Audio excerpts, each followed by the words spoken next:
Recently, I have been stressed so much because I'm not getting stuff done, procrastinating a lot because of my inaction. And I was constantly trying to distract myself by finding something entertaining and giving me immediate dopamine so I can forget the actual problem I'm trying to solve and feel good about myself and feel good about my ego. As entrepreneurs, I believe everybody will go through the situation of not able to do the things which are very obvious and get stressed about the situation. As everybody calls it, burnout. You get burnt out and you don't want to do the work anymore and you feel stressed about the situation, but you got to do it anyways because you kind of created a trouble for yourself. Now, I have been in this situation probably every other day, and I'll tell you how I have actually created a mind shift. I would say a thinking model to solve for it. I haven't created it. I actually learned it from the creator of Amazon, Jeff Bezos. I watched a beautiful video where Jeff Bezos was talking about how stress actually doesn't come from the problems you are in life, but it comes from the inaction on the things you know you can take action on. I'll give you an example so you understand. For example, if we launched a client's campaign and the cost per acquisition is 3 times more than what we have expected, and the client is going nuts on it. Obviously, it's a problem. I get stressed. Now, if I don't fix it, if I get stressed and go watch Netflix or forget about it and distract myself by watching a movie, that's where the stress comes from. But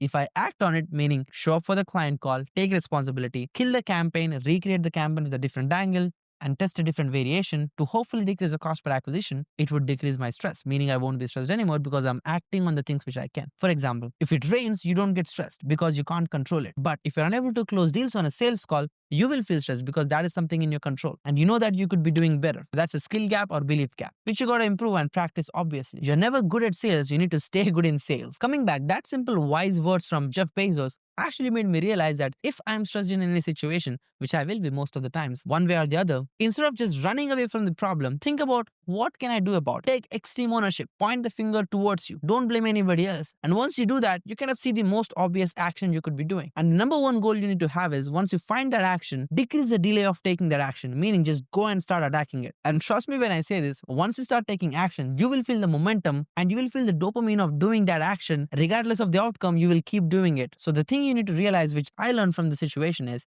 if I'm stressed out, I could go and watch Netflix and feel dopamine from it, or I could start working on the problem and feel dopamine from it. So if you just replace your thinking model and instead of escaping the problem, finding the most obvious thing you can work on and start working on it will actually relieve all the stress you can ever get in your life. Now, who am I to talk about this? My name is Nikhil. I started as a 19-year-old broke dropout. I built $1 million marketing agency in 2 years while making my clients $500 million. And I moved to Dubai by the age of 22. I'm recognized as the world's youngest $100 million award winner on stage with Russell Brunson. And I know entrepreneurship is lonely, it's stressful, and there is a lot of emotional imbalance we will go through as entrepreneurs. But I believe having different thinking models to put in place and remind yourself constantly and realize that it's normal and it's okay to feel that way sometimes will always keep you moving forward. And I hope this video inspires you to take a step further and make your entrepreneurship journey better for you. And if you have any more questions, feel free to comment down below. And if you like this type of content, consider subscribing. I'll be coming back with amazing more content just like this. And if you're an entrepreneur who sell high-ticket coaching services or agency and you want a productivity checklist for you to maintain your optimal performance, I have a free gift for you. Click the button below and grab it right there. It's my personal checklist, how I run a multi-million-dollar business while not losing my sanity. So grab that for free and I'll see you in the next video. Bye for now.